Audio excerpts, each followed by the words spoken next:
increased. So,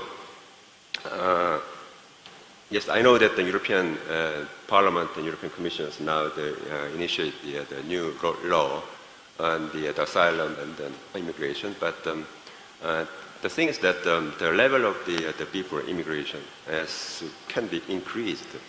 So it's really, really difficult to manage. So as I think that the international organizations like the United Nations have very important organizations related to the refugee, but something slightly different.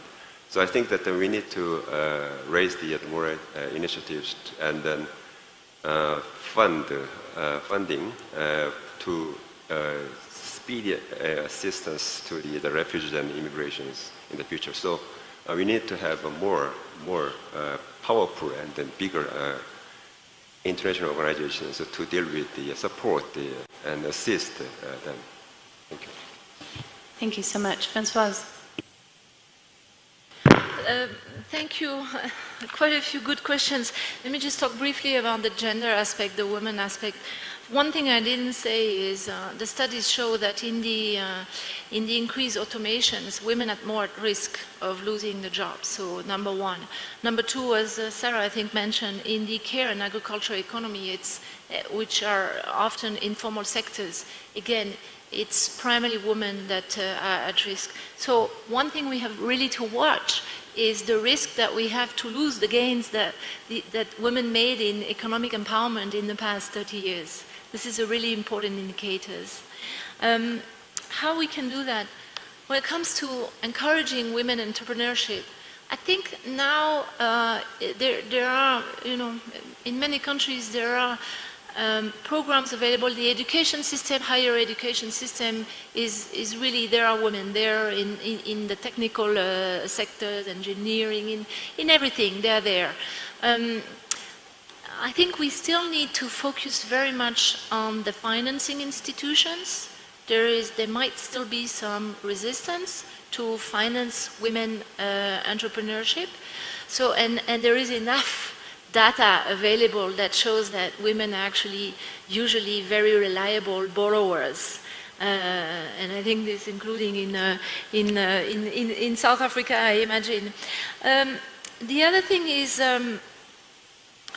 what I've seen, including here in Armenia, is in times of crisis, women usually show a very great level of flexibility when it comes to changing their economic activities, setting up new initiatives, really being extremely creative. And we are working on this here with the refugees that came from Nagorno-Karabakh. And it's been really uplifting to see some of the startups, literally, including in very basic sectors like food sector or and around the country, that these are women that have taken this up with a little bit of financial incentive from either the United Nations or different partners. And another point that we should really watch is how we can support women-headed companies in the whole supply chain. This is something that we are looking at is, just like we are trying to support virtuous companies that are paying attention to the green agenda, we should really also encourage in our own mechanisms, and that can be throughout the global supply chain. We should really encourage companies that are either women-headed or that are following sustainable principles. I hate to do it. I would love to listen to so much more from you, but I need to cut you off so that I can give Olta and the Minister the last words.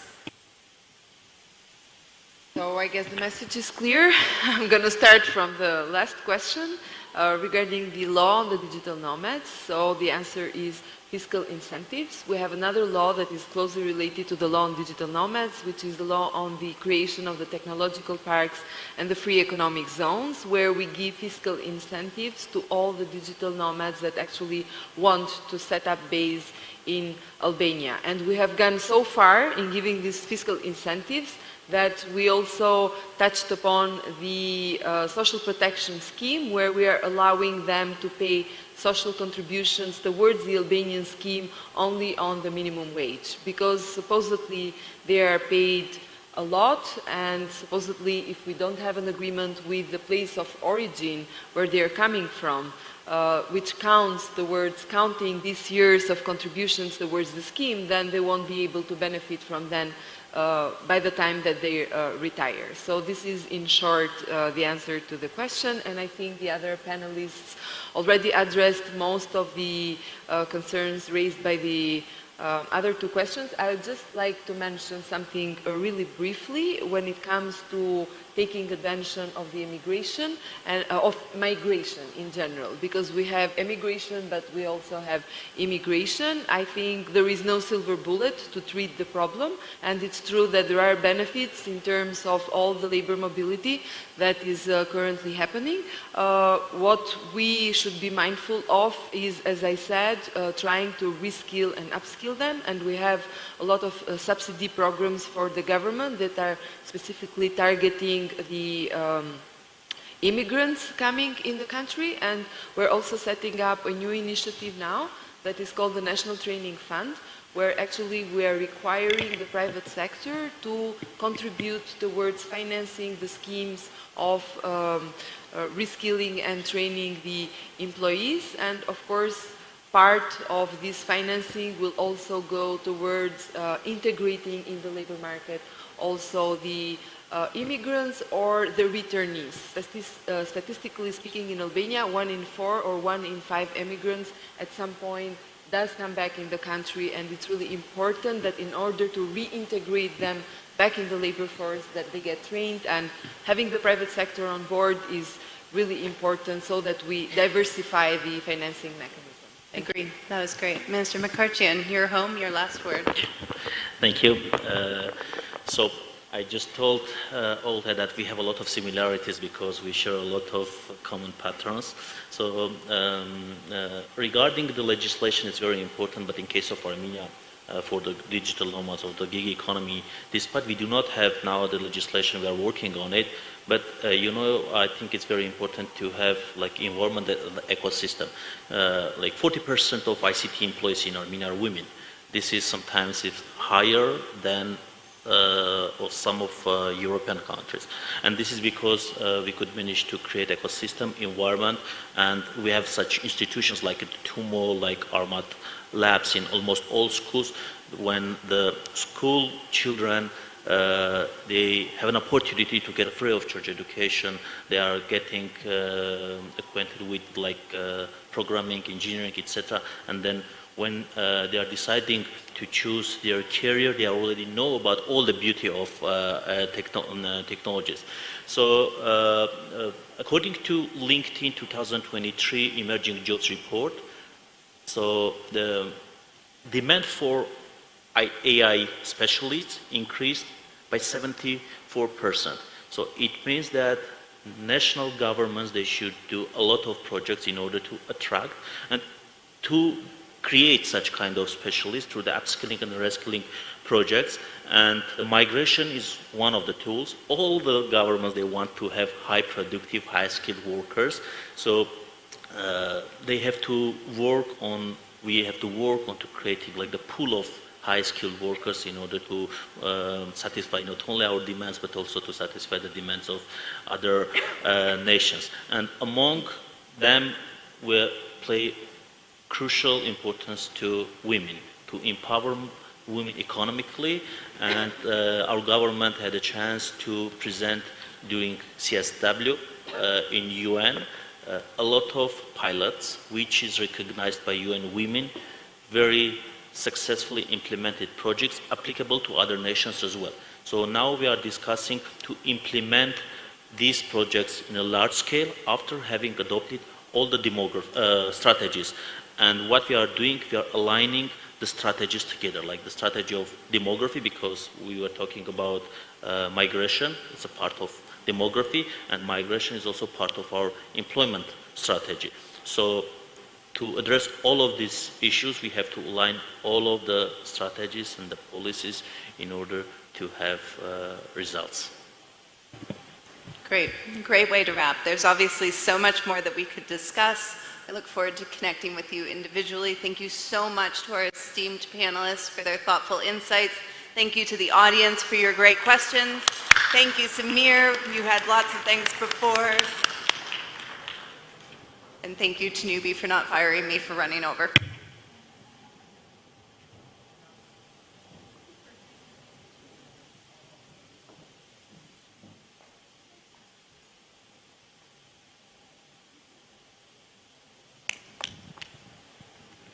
Thank you. Thank you to our speakers and our moderator for an exciting session. And now we come to the last session of the day, Strengthening Multiculturalism in a Divided World. And may I first invite the moderator of the session, Mariam Wardak, who is the founder of Her Afghanistan from the United States. Mariam, to my far left. Next, may I invite His Excellency Miguel Moratinos, the Undersecretary General, High Representative, United Nations Alliance of Civilizations, and the former Minister of Foreign Affairs and Cooperation of Spain. Next, we have His Excellency Mehdi Joma, former Prime Minister of Tunisia. Sir, could you join us on stage? Next, we have His Excellency Nikola Stojanovic, State Secretary, Ministry of Foreign Affairs, Serbia. Next, may I invite Mr. Sunjoy Joshi, Chairman of the Observer Research Foundation, India. Sir. Next, may I invite Ms. Sosi Tatikyan, Senior Advisor on Foreign and Security Policy, UN Security Sector Reform Advisory Network, member, Armenia. And lastly, Elke Selter, who's the Program Director at ALIP from Belgium. Elke, please join us on stage.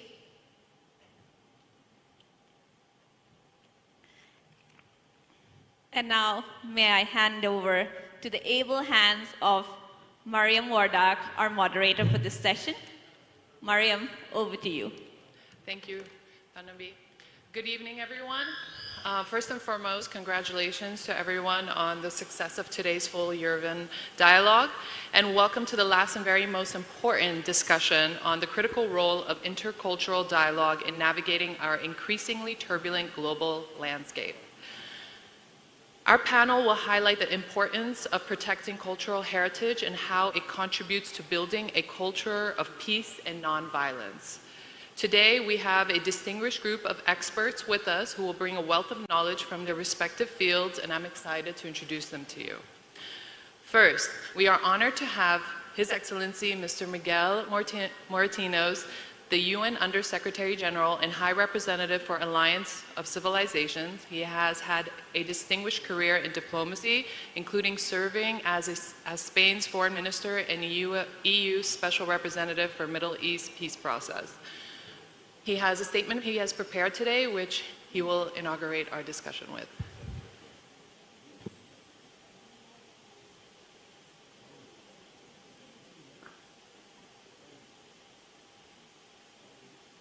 Good afternoon or good evening, my dear friend, excellencies, distinguished guests. This is the last session, but I think it's the most important session. So thank you for the people who have the patience to wait for this panel. I want to first read a statement. Some friends are here. They know me, I don't like to read a statement myself, because I prefer to have an interactive session, more open. But my responsibility, trying to help both countries, Azerbaijan and Armenia, asked me to really prepare something that can contribute to this way for peace and reconciliation. And traditional diplomats, today diplomats are different, we know that each word counts. Each message has its importance. So as one I'm going to read, is what I think could be helpful for the collective desire of all of us, is as Prime Minister of Armenia have presented to us, that Armenia is ready for peace, so we have to have this peace in the front of our common engagement. So, I want to warmly thank His Excellency, Minister of Foreign Affairs of Republic of Armenia, Mr. Ararat Mirzoyan, for his kind invitation, and I extend my congratulations to the government of Armenia for the launch of this first iteration of Yerevan Dialogue. It gives me a great pleasure to be back in Yerevan, fantastic city, beautiful city, endowed with a rich history and a culture that embodies the nature of the Silk Road, for the distinct traditions and unique art form that had blended Western and Oriental civilization over the course of centuries. My dear friend, while the global scene as we see it today often brings desperation, there is also a reason to have hope for a better future. Learning that Armenia and Azerbaijan are getting closer to a peace agreement was and is very encouraging. The agreement between the State Commission of Armenia and Azerbaijan reached early in April this year on the delimitation of the border was a positive step in the right direction. I sincerely hope that other outstanding issues should be soon resolved to achieve a full-fledged peace agreement. For that important step, I commend the leadership of both countries for the wisdom, courage, and for mastering political will. My dear friend, Excellencies, as the theme of this session suggests, our world is divided. There are many reasons underlying his fragmentation. Nonetheless, there is no justification to surrender to this status quo. As we live in an increasingly multi-ethnic, multicultural, multi-religious, multilingual society, multiculturalism, diversity, and pluralism should be the foundation of our society. Dialogue is the bridge builder that interlinks them all together. Dialogue serves as one of the soft power tools for conflict prevention and conflict resolution. It's a tool that sadly is often overlooked and remains largely underfunded. We spend too much money in military expenditure and military budget. How much we spend in peace effort, in diplomacy? Put your question within yourself. Distinguished guests, when we think of the future, I ask myself, what exactly is our vision of the society of the future? What kind of society we are going to live through? It is a society of segregated communities, marked at best by the coexistence of majority. Coexistence is a good word, but it's a negative word. I have to coexist with my neighbor, but I hate him. I don't like him, but I have to coexist. So we'll build this society of majorities and minorities with different and equal rights and responsibility, largely bound together by mutual ignorance of each other and fostered by stereotypes? Or, on the contrary, we try to have a vibrant, inclusive, and just society with equal rights and responsibility, no minorities, equal rights, citizenship for every single citizen, the same right, no majorities, minorities, equal rights for everybody, or one that upholds human rights and protects the dignity of all its citizens. I'm a true believer in dialogue rather than monologue. As we are talking about multiculturalism, I would stress that intercultural dialogue offers a forward-looking model for managing cultural diversity. That approach allows us to prevent ethnic, religious, linguistic, and cultural divide. It enables us to move forward together, to deal with our different identity constructively on the basis of shared universal values. Dialogue, my friends, transforms relations among communities affected by conflict, and it rebuilds trust that former enemies can envision and realize a shared future. It is the first step in a long process towards confidence-building measures. Dialogue across culture, religion, and civilization is the platform of the United Nations Alliance of Civilization that continues to advocate not only because it's our mandate and mission, but because we believe that it's an imperative for sustainable peace.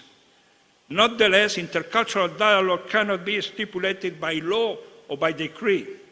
Intercultural competencies are taught and learned when the right and safe space is provided.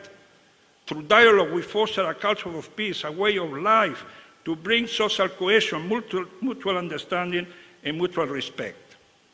United Nations Alliance on Civilization, UNAO, continues to be committed to creating opportunities for intercultural and interreligious dialogue, an expanding platform for community engagement with a wide range of stakeholders, including religious leaders, representatives of civil society organizations, youth, women, academia, media professionals, and the business community. It is important to remind ourselves of the common human values embedded in diverse civilizations from east, west, north, and south. Civilizations are built around complexity, elements, heritage, architecture, historical sites, urban sector, culture, tradition, unique art, including wine, like last night. That's also civilization. I'm very proud to be an Armenian, to have the opportunity to drink such fantastic wine. A true dialogue is one that integrates all these elements together. So, my dear friend, we may agree or we may disagree that the current political scene is dark and chaotic. The global order is in disorder. War and conflict continue to rage in different corners of the world. Polarization has reached dangerous heights. Hate speech, xenophobia, religious intolerance are surging. Disinformation and deepfake are fueled to the raging fire of anger. Vulnerable communities are being demonized and dehumanized, especially on account of their religion, belief, ethnicity, or gender. All this fuels hatred, triggers fear, and drives wedge between communities. Distinguished friend, the mission of the United Nations Alliance of Civilization rests in addressing the root causes of polarization and radicalization and providing a counter-narrative of racism, xenophobia, Christianophobia, anti-Semitism, Islamophobia, as well as other hatred and religious intolerance. I wish to emphasize that at a time when conflicts are fueling political tension, it must be recalled that such tension never justify expression of identity-based hatred. That toxic hate that incites to violence, to attack on the individual, on the destruction of the religious side, and diminish society. Hatred brings the world's humanity impulses. What is even more challenging is that these manifestations of hate and bigotry are often literated by political and religious leaders to serve their agenda. It's our collective responsibility to stand up and speak out against all forms of hate based on religion, belief, ethnicity, or gender. That's why United Nations Alliance of Civilization developed the Plan of Action for Safeguarding Religious Sites in 2019. The plan underscored the universality and sanctity of religious sites, preserving religious sacred sites, and ensure safe and free access to this site is a prerequisite for lasting peace. While the protection and preservation of religious sites is the prime responsibility of member states, it is important to reiterate that religious sacred sites represent the heart and soul of any community. Vandalizing or desecrating those sites cut deep into this community, triggering anger that could lead to violence. As this region emerges from decades of conflict, the preservation of religious sites belonging to religious community across the faith spectrum is imperative to bring sustainable peace to the region. I commit myself, my dear friend, to stand ready with my office to offer whatever support is needed to that death, and that's what I conveyed to the Armenian authorities today in my bilateral talks. In this context, UNOSC will convene the Global Conference Safeguarding Religious Sites during the 10th Global Forum in Cascais, Portugal, from 25-27 November 2024. A conference is in implementation of one of the recommendations United Nations Plan of Action for Safeguarding Religious Sites, and it will bring together member states and religious leaders in what we hope will be a constructive discussion on the protection of religious sites. As well, I have been following with deep concern the incursion and attack on the Armenian quarter of Old Jerusalem, endangering the Armenian Christian community in Old Jerusalem and destroying the property belonging to the Armenian Patriarchate. Excellencies, distinguished guests, as a politician, I only know too well that history and politics are often embroiled in long conflict, further aggravating their complexities and prolonging this conflict. They bring pain, grief, and despair in all parties to the conflict. Peace doesn't mean the absence of war. It's especially important to remember that during peacetime, there is a potential for open and frank dialogue. I conclude with a call to commit to dialogue to transform relations among communities affected by conflict and rebuild trust so that former enemies can envision and realize a shared future. Dialogues pave the way for true reconciliation, to moving from a divided past toward a better future. Armenia is ready, as the screen in the opening session highlighted this morning. This is the time to rebuild trust and restore confidence. Let's not waste this precious moment. Thank you very much.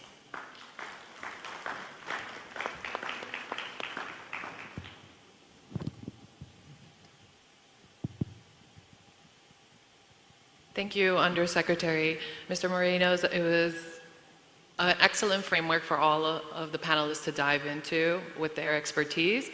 Next, we are joined by the former Prime Minister of Tunisia, Mehdi Juma. He led the country through its democratic transition in 2014. His political career began as Tunisia's Minister of Industry, where he initiated key energy and industrial reforms. He also founded the think tank Tunisia Alternatives. Honorable Prime Minister, given your leadership during Tunisia's democratic transition and your efforts in fostering economic reforms, how do you see the role of intercultural dialogue in bridging cultural divides and promoting tolerance, especially in today's turbulent global landscape? Additionally, could you share your thoughts on the importance of protecting cultural heritage?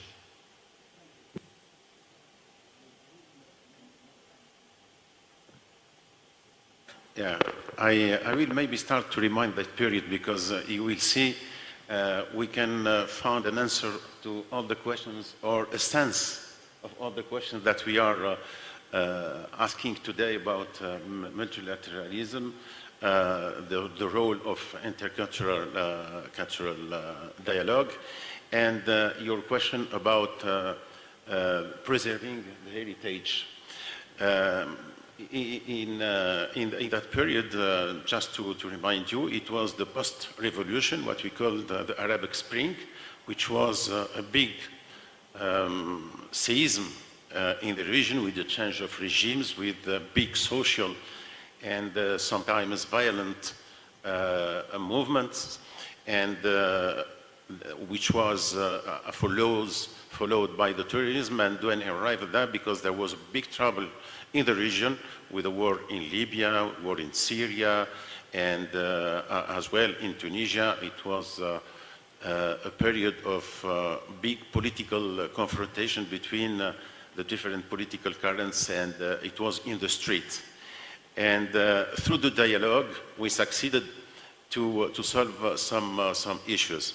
But here, what I have to say about the multiculturalism, this big wave created a big misunderstanding, because Tunisia was the epicenter, or was the starting of this change in the region, and it was between two different or two big different worlds, between Europe, the Occidental world, and between the Oriental till the Gulf countries and the other Arab countries, and maybe more and beyond.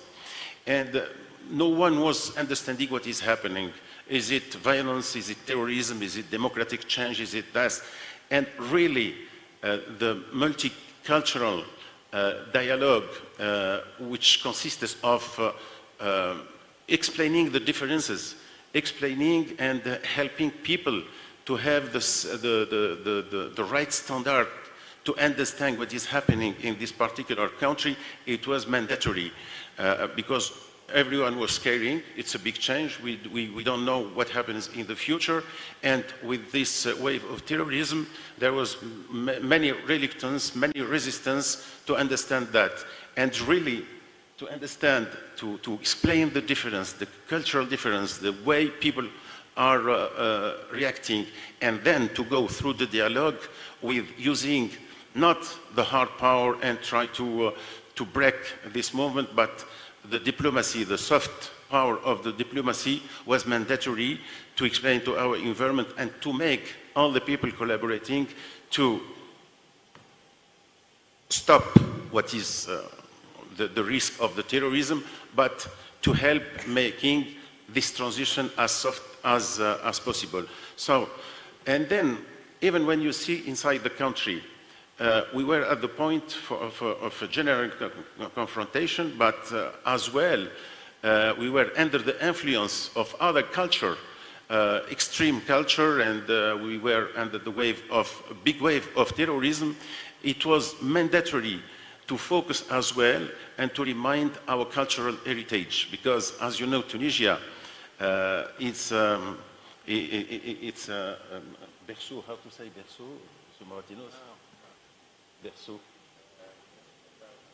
For the baby, you know. Yeah. Okay, it's a difficult English travel. It's a travel of many civilizations, from Carthage to Roma, to Rome, after the Arabo-Islamic civilization. And we have a lot of heritage, many monuments, many tangible and non-tangible. And it was really the way to explain to people and to their identity, their differences, and to explain to them that in our history, we succeeded and we became great, we became a civilization, and we became contributor of the civilization, where there was dialogue, where there was the recognition of the other, when there was a trust between us. And if there is something that helped Tunisia to go in a soft transition after, it's that heritage, the identity, because the cultural heritage, it helps in the difficult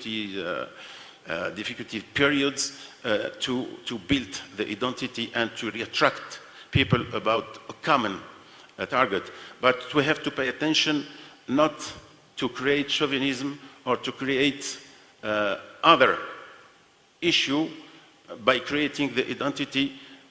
It's good for internal build-up, but we have to pay attention and to believe that all the other people has their own identity, has their own culture, has their own specificity, has their own strengths, and has a lot of lessons and a lot of things to contribute and to give to the other humanity.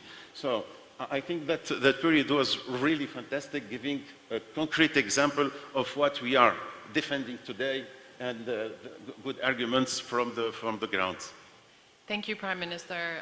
It was a great addition to what Undersecretary said.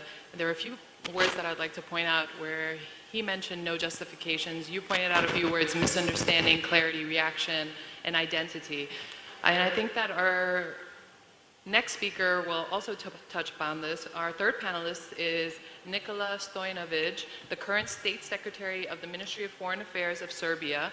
With his extensive experience in foreign policy, advising, and leadership, the Honorable State Secretary's insight will help shed light on how small states can leverage intercultural dialogue to enhance security diplomatic relations.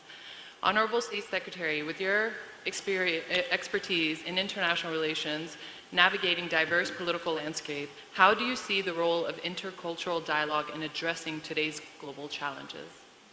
Thank you very much. I would like to speak on behalf of Serbia, first theoretically, that we consider intercultural dialogue as the backbone of creating an efficient and effective global multilateral order capable of resolving issues, addressing issues, and trying to deal with the challenges which are proliferating every day. But more concretely, speaking from the perspective of current affairs of Serbia, I would like to outline how, on the one hand, existence of multicultural or intercultural dialogue immediately yields positive effects to peace and stability, economic returns, and generally speaking, positive outcomes.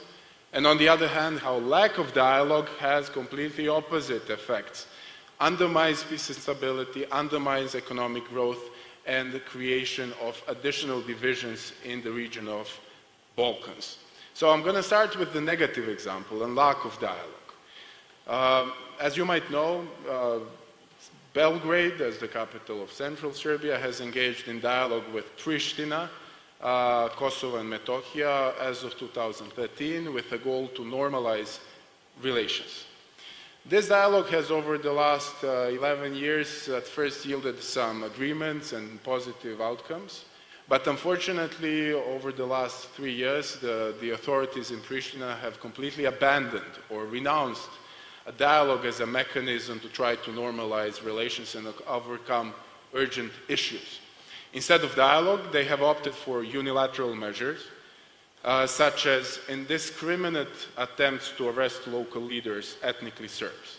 They have, from institutional point of view, incited hatred and ethnic tensions, leading to a lot of ethnic incidents which are never prosecuted.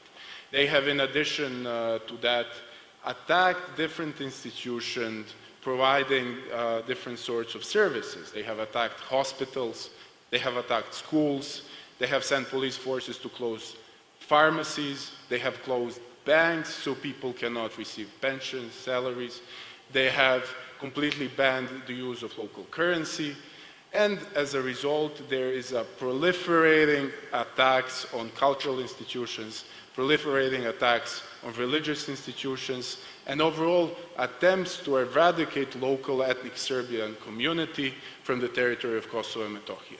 So what's the effect of lack of dialogue? Immediately we see undermining of regional peace and stability, speaking about wider region. Immediately we see the reaction of international community that has put sanctions on Pristina for renouncing dialogue. Immediately we have seen questioning the perspectives of economic growth in that part of Serbia. So at the end of the day, we also see the increasing gap between different ethnic communities and overall increasing tensions in that region. So that's an example how lack of dialogue immediately creates a very negative effects. On the other hand, I'll use another example or another story from the Serbia's current foreign policy, which shows that more dialogue or more global focus on multilateralism immediately yields positive results. So Serbia has, over the last year, fought diplomatically to win a bid to host Specialized Expo Exhibition 2027. After a lot of diplomatic efforts, we have managed to do so, so we will be hosting in Belgrade this grand event in 2027. The theme of the event is Play for Humanity, music and sports for all. Very non-political topic, but universal enough to attract different cultures, to attract different countries to be in Belgrade in 2027. And what's the immediate result of trying to proliferate platforms for multicultural dialogue in our region? The immediate effect is basically that we have more focus of the government on infrastructure and economy. We have more interest of foreign direct investments to invest in Serbia, but not just Serbia, to invest in the wider region, in the touristic sector of neighboring countries that are also going to benefit from increased inflow of tourists coming to Expo. Also, we have immediate effect to the peace and stability in the region as focus on the economy immediately spills over to the political sphere. Moreover, hosting of Expo has forced us as the country to engage globally, to learn about the issues which are relevant for regions such as Pacific, such as Caribbean, and to see how issues in such distant and different regions in some way do also manifest in the Western Balkans region. So these two stories basically show in a very concrete examples how existence of dialogue immediately yields positive effects and has positive effects on local communities, and how on the other hand lack of dialogue, something that we should avoid, immediately creates tensions, lowers economic prospects, and creates divisions among different ethnic communities. Thank you. Thank you. Thank you for your insightful examples, and we're going to come back to you on how we can foster understanding. We're going to go to our next panelist, Mr. Joshi, who holds expertise in upstream economics, over 25 years in Indian Administrative Service, where he held senior roles in energy and environment, and he is now the chairman of the Observe Research Foundation. Mr. Joshi, it's natural to wonder what someone with a background in energy is doing on a panel focused on multiculturalism, but in this polarized world we find ourselves in today, perhaps you can help us power up these cultural exchanges and generate fresh ideas on bridging divides, and provide an example of future frameworks as well. Thank you, Mariam. You asked me what is a person like me doing on a panel on multiculturalism. Probably to, with my energy background, bring some energy into the discussion on multiculturalism. But to be on a more serious note, we live in toxic times. We live in times where we've seen everything being weaponized. We've seen information being weaponized. We've seen our very connectivity being weaponized. We've seen financial flows being weaponized with disastrous consequences to both the flow of energy and raising questions to the future of this planet, because take it or leave it, the fact is that global discussions on any issue, such as climate change, such as how poverty is to be eradicated, how the SDGs are going to move forward, ultimately hinges on that one fundamental question: how much is geopolitics going to interfere with global markets? Economies and politics, these seem to be completely living in two parallel universes. And that is what really brings me to a panel like this. What do I mean by living in toxic times? Toxic times are times when there are few takers for multiculturalism. The national discourse is fragmented. That is what gives rise to xenophobia. That gives rise to these brands of nationalism which you see across the world. And these times actually are times for witch hunts. They're times for inquisitions. And we have our own, we don't burn our witches on the stake anymore. We have Twitter. We roast them on Twitter. We use social media to run campaigns and probably consign them to a fate worse than death, the people we do not like. Now, these are the toxic times that we find ourselves living in. Now, from these, how do we get back? We keep on saying we live in divided times. We talk about the divide between the East and the West. We talk about the bamboo curtain. We talk about the Iron Curtain. We've been talking today about the divide between the North and the South. The real divides are not out there. The real divides are here. They're in our minds. They're in our hearts. And that is where they need to be addressed. And this is not, we can keep on blaming technology, but sorry, this is not a new space. We have been here before. Civilizations have been through this, and civilizations have fought back against this. No, you're living, we were in the city of Yerevan, and the entire Caucasus. We keep saying these are crossroads of civilization. What does the crossroads of civilization mean? It fundamentally means that this region, this entire region, has seen the depredations, it has seen the rise and flourishing of the Byzantine, the Christian, the Roman. All empires have clashed here. The Ottoman empires have all clashed here, they've flourished here, and they've crashed here also. They've dissipated, they've gone away. But something survives through all of this. And that is what wonders at when one comes to a place like Yerevan. You have the Mate Nadaran. You have this wonderful repository, which today preserves, even today, preserves ancient texts dating back to the 5th century from Greece. There are many texts, Grecian texts, which got burnt in the Library of Alexandria centuries ago, which are only available in the Armenian translation. That is how knowledge, that is how culture has been preserved by civilization all along, not by empires. And that is the job of people. It is not the job of nations, it is not the job of armies, it is the job of each and every one of us. This is always how civilization has progressed. This is how trade has grown. When we say we are the center of trade, trade did that. Trade is what existed in these, along these routes. And that is what led to the growth of culture, the growth of civilizations, the multiculturalism which we are so proud of, which even today you can see at the Carfasiam Center. And it houses sculpture from all over the world. You have Botero sitting there, the old woman, the woman smoking a cigar, you have the cat, and it shocks you. You engage with it, and you start asking questions. Is this real? Can this be true? And those questions we need to ask ourselves, each and every one ourselves. We need to ask our rulers, we need to ask basically this bipolarity we have shrunk into. We keep on saying we're in a divided world. What is a divided world? A divided world thinks in black and white. It thinks in bipolar arrangements. Bipolarity is a disease, is a disorder. It needs to be treated. We need to get out of this. So this is fundamentally what I want to say. I'm so glad this dialogue is taking place in the city of Yerevan. It is taking place in Armenia. It is taking place in one of the countries which has been the birthplace of culture and civilization, which it has carried in this very multi-layered identity. You know, you travel around, you don't even know where one layer ends. All these empires I'm talking about, they exist here. In your architecture, in your artwork, in your buildings, in your minds. It all exists here. It is all part of you. This is what we are. And this is what all civilizations are. So that is multiculturalism. Thank you.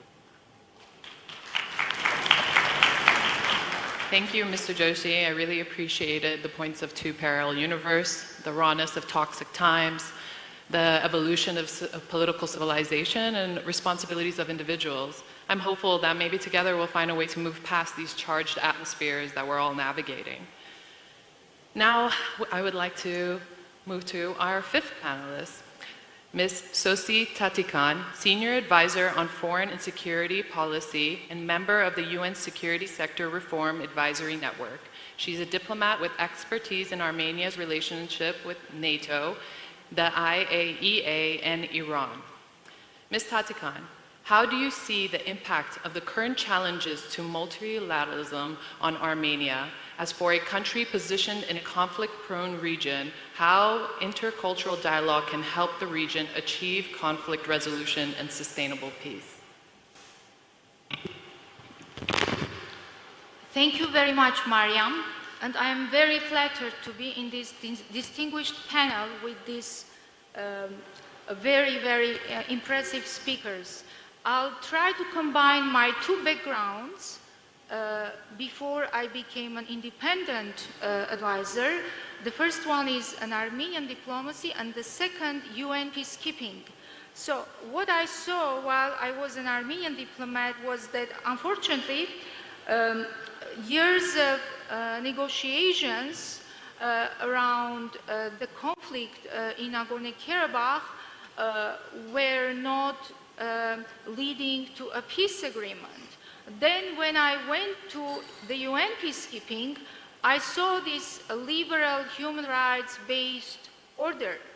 I worked in Kosovo, I worked in East Timor and several African countries, and I saw how UN peacekeeping was helping small countries or unrecognized territories in crisis, how they would prevent genocide, ethnic cleansing, war crimes, and crimes against humanity through deployment of large peacekeeping missions and stabilization and reconciliation. However, I was really frustrated that none of that was happening in this region. Everything was kind of regionalized. And unfortunately, attempts of conflict resolution apparently didn't bring any result. And it's possible to talk for hours why it didn't happen. But it was also a demonstration of the failure of international mediation, peace building, and peacekeeping. And then what we saw was that Azerbaijan started a war in 2020, and even after the military victory, it started this weaponization of everything that the distinguished Mr. Joshi mentioned, and taking advantage of Russia's war in Ukraine and absolutization of the notion of the territorial integrity in that context, and undermining of other human rights-based principles.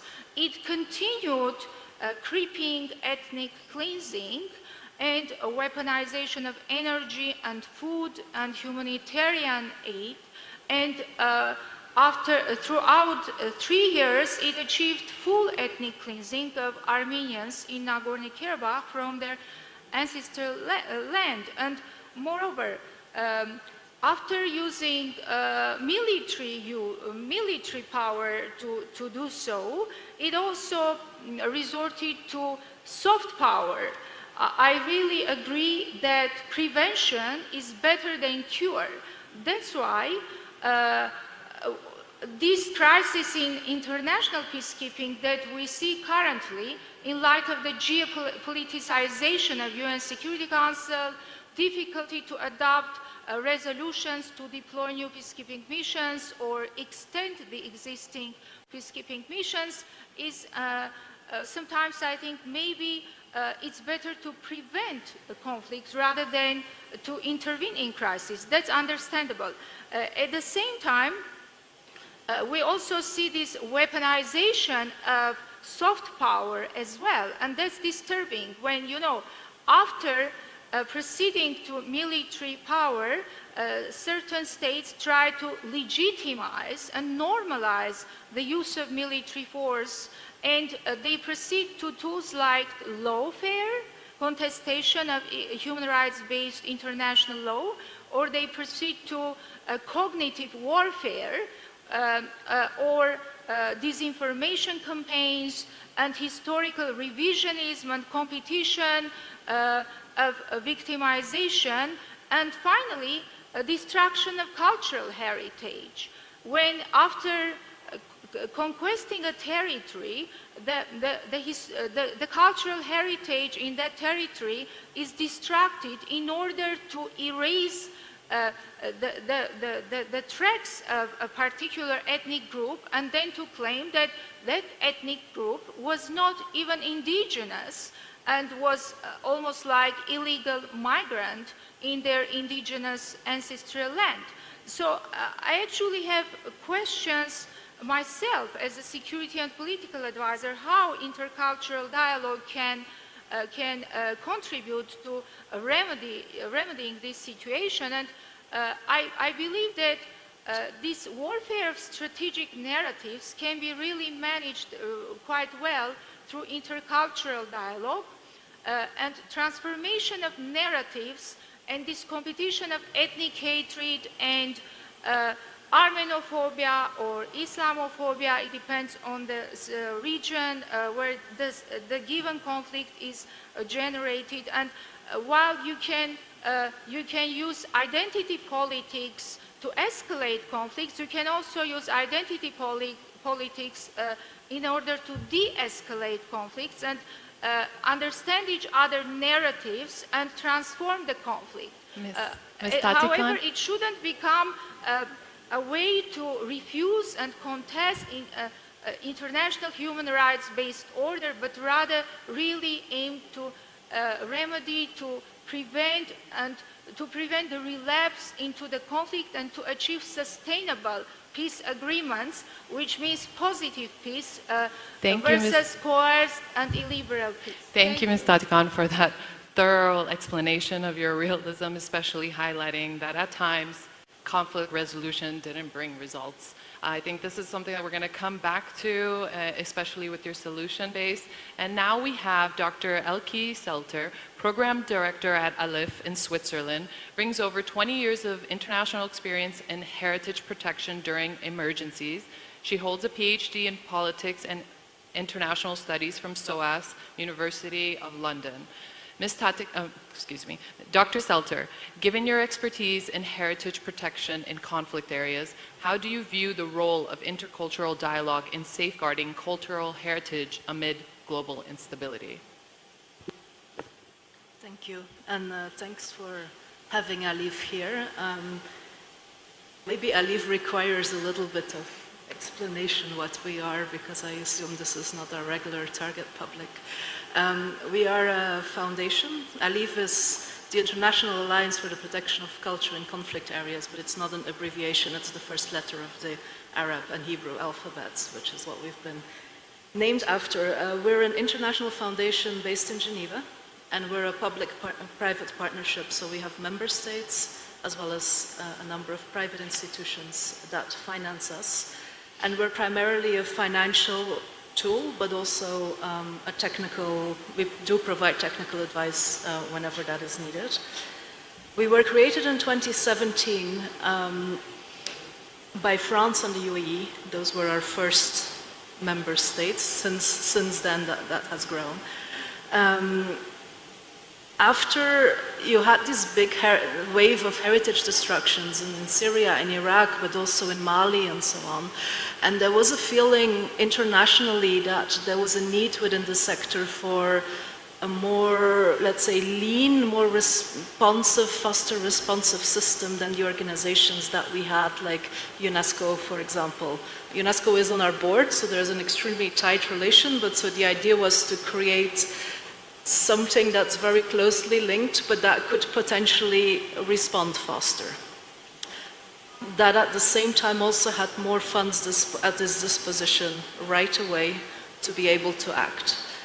In 2018, we started adopting our first projects, and now, 6 years later, we're supporting around 450 projects in 37 different countries around the world. All of them either in situations of very active conflicts or various stages of what you could call post-conflict. Now, how do we go about this, and how is this linked to dialogue, peace, which are all these very nice terms that we put onto what we do? But I think first of all, and perhaps being based in Switzerland helps, but we try to take a neutral approach to culture heritage. And I know I have a background in politics, and I don't believe culture heritage in and of itself is ever neutral. But what we do try to do in the way in which we approach our projects is to support heritage whenever heritage is in need. And within that, we try to not take any positions in terms of which side of the conflict the heritage finds itself on. And then there's a number of principles that we try to apply in the selection of projects and when we look at the overall portfolio, and that has a lot to do with diversity, promoting diversity, making sure diversity can continue or can be brought back into a certain extent. It's about, especially in post-conflict situations, making sure people who had to flee or who were persecuted may over time feel welcome again in a certain place, for which there is a need, for instance, to rebuild monuments that were deliberately destroyed. It is about allowing for memory of the past, so to not do away with what once has been there, but also memory of the recent past of the conflict and trying to see what you can do with communities in order to overcome what has just happened. And it is about making sure that multiple narratives can continue to exist also through that heritage. That meant for us that we realized relatively fast that we could not just sit in our office in Geneva and wait for people to send us projects, because that did not lead to the type of portfolio that we wanted. That very often meant we got projects from either international organizations, which we are happy to work with, but that cannot be the only ones. It also meant that we get a lot of proposals from those with the strongest voices, which in post-conflict societies is often a problem. If you want to bring diversity back, you also have to listen to those who are not the ones with the strongest voice. So it meant we had to leave our office. Sometimes we have to go to the areas where we work and actively look for projects in order to have a portfolio that's better balanced, that's really about diversity. For instance, in Iraq, we have a big Yazidi project, for instance, where we work on reconstruction, rehabilitation of a variety of shrines, where we support the revival of specific traditions that existed around these shrines. It also meant that along the way, and especially I think from the start of the war in Ukraine, we have been working on more mechanisms to be able to respond faster, even faster than we did, because we had a 3-month turnaround cycle, which I think for a donor is quite fast, but in active conflict was not fast enough. And so we've developed new systems along the way, and today we have methods, mechanisms that allow us to provide funding within 48 hours, which means that, you know, other than just bringing diversity back, and I just heard somebody say it's better to prevent than to cure, and I think it's within the same mindset. It's better not to lose your heritage than to lose it and then to need us to rebuild it. That means not just the funding mechanisms, but also that as a donor you need the partners. We need partners who can operate on the ground, sometimes in very, very difficult circumstances. And that has meant for us also that we sometimes have to look outside of the traditional culture sector, because many of the heritage operators, other than sometimes very, very local NGOs, but many of the bigger partners, they are not present in humanitarian emergencies. So we've had to start working with humanitarian actors, for instance, which has allowed us to be more present in sometimes very complex situations. Thank you, Dr. Zelter, for that thorough explanation. I definitely have more questions for following up, but I know that we're on time sensitive and we have run over with other panels. In respect to your time, is there any questions that you have? Yes, we have one. Anybody else? No, come on, please, a little, just one more question. Okay, we'll go with Jay, and then Jay, if you could introduce yourself, please. Hi, I'm Jay Kansara from Washington, D.C. My question is actually in regards to the recent developments in Bangladesh, where the government was overthrown by a popular mob, and unfortunately, the primary target was initially the Hindu community there, and their heritage sites, their houses of worship are being destroyed. But this government is, you know, at the helm of the government is a Nobel laureate. And how can the international community protect an indigenous community in a country where the globalist forces were very much against her? And unfortunately, a minority community is now at the receiving end of a mob-like situation. And is this directed at anybody particularly? It's open for the panel. I think anybody who wants to answer, but particularly the UN officials and maybe with Mr. Joshi, as he has expertise in the geographic region.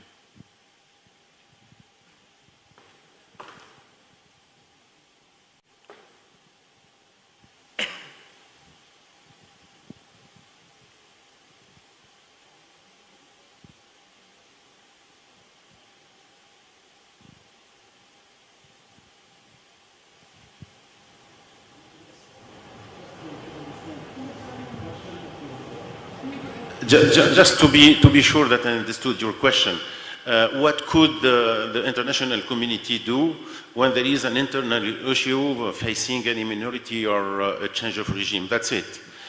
Unfortunately, with the existing system, we see that we have many examples of failure of the community, international community, because the international community is traducing the power of some countries. When there is their interests, they can be useful. What they don't need, or it's not their interests, and that's why today we are speaking how to improve this multilateralism. I think the first thing, we are at the change and the reconfiguration of the world. We have some governance today, the international governance, which is not compliant with the reality, geopolitical new reality and the economy. And all the conflicts that we are seeing today is maybe a translation of this difference between the reality and the organization. And I hope that we refound the value of the multilateralism, which consists to recognize the situation and to recognize all the people and to give the governance, the suitable governance, where we found as well the voice of minorities, of small countries, or small regions, and that's, I think, the challenge that we have today to be more efficient. But I don't like to be pessimist on that, just an observation. In many cases, we saw in the past that when there is a real commitment of the international community, they succeeded to stop genocides, they succeeded to stop conflicts, they succeeded.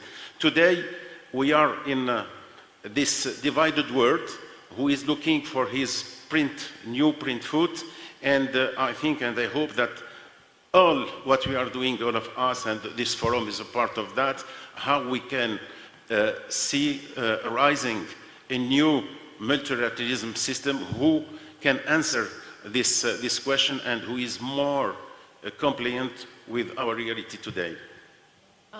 Mr. Joshi, and then State Secretary, if you would like to. No? Okay. Mr. Joshi? Yeah. See, times of upheaval are times where such toxicity does prevail. And you are seeing a structure where the governance systems have kind of fallen apart. And in such times, no matter who is in control, there is a dissipation, there is going to be disruption.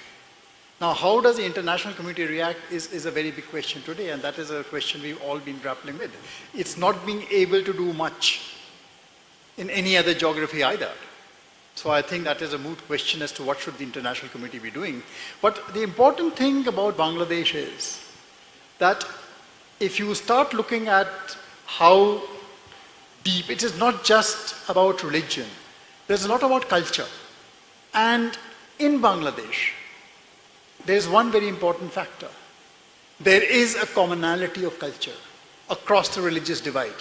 A very, very, very important factor, which has actually, they sing the same Rabindra Sangeet. They even sometimes go to the same pandals. So there is a strong momentum within the community for bringing about healing. And at times like this, as I said, primarily, it is the communities which are going to bring healing. And what are the narratives? Dr. Selter spoke about narratives, spoke about history, what are the kind of narratives which are being propagated in that society, and what are the counter narratives to bring about that healing become extremely important. So if you all think that the international community can do something at the moment, I do not think they can. Thank you, Mr. Joshi. Undersecretary General, and then if Dr. Selter or Ms. Tatikian would also like to comment. I want to comment and to enlarge one of my remarks linked with your question about the sense of minorities. You know? In our traditional way to address this need to protect minorities, everybody's in favor. You are a minority, you need to be protected. And when they are in danger, they are, an authoritarian regime, of course, the international community have to protect minorities. But let me be frank with all of you. That is the old traditional scheme framework of the past centuries. I think humanity, international order have evolved. We are in 21st century. I think humanity have already, at least I hope, get to a mature ethic in order that recognize that every single man or woman is equal. And you put yourself as a minority, you put yourself in a disadvantage. Yes, because they are going to be protected, but will not be equal. Yes, we'll get some exception, but you are not going to be the same right of the majority. So it's an old concept. Today we have to evolve. We have to evolve for people that have equal right. Every single person have to have the right. And we talk about religion, or we talk about culture, or we talk about ethnicity, all we have the same right. So minority is okay in a transitional phase, but don't get used to be always minority. It's not good to be a minority, my dear friend. Minority are being persecuted. Minority are being, excluded. Minority have to recall them that I'm existing. Listen to me, I'm here. That's all thinking. We are in the 21st century. We have to ask our right as human beings. So, okay, protect, yes, but immediately after, ask for equal right for every single citizen. That is what the international community, the international organization, and UN, and my entity are trying to do. To defend every single man or woman to exert the right, either religious, belief, etc. Ms. Tati Khan or Dr. Selter, would you like to comment on this? And then. Thank you. I think it's important to understand that people have basic rights and identity-related rights. So it's not all about having food and energy, and not even about feeling safe, although of course security and safety is a huge priority for small states, for unrecognized territories, and for minorities.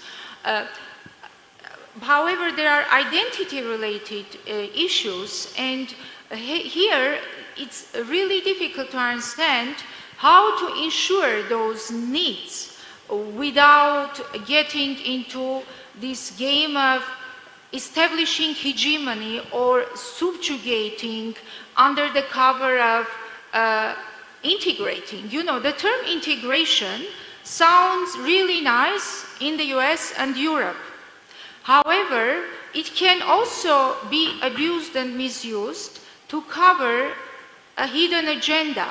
Like, to return to our conflict, to the Armenian context, where the situation last year when Azerbaijan was insisting that Nagorno-Karabakh Armenians should have no whatsoever self-governance status. So they were denied the status that in Western Europe different autonomies have, like in the same Spain, Catalans have very high level of autonomy, Scotland, Northern Ireland, Corsica in France, and Azerbaijan suddenly said, oh, we are such an amazing country that we are not giving any self-governance rights to Nagorno-Karabakh Armenians, they need to be integrated. But what it meant?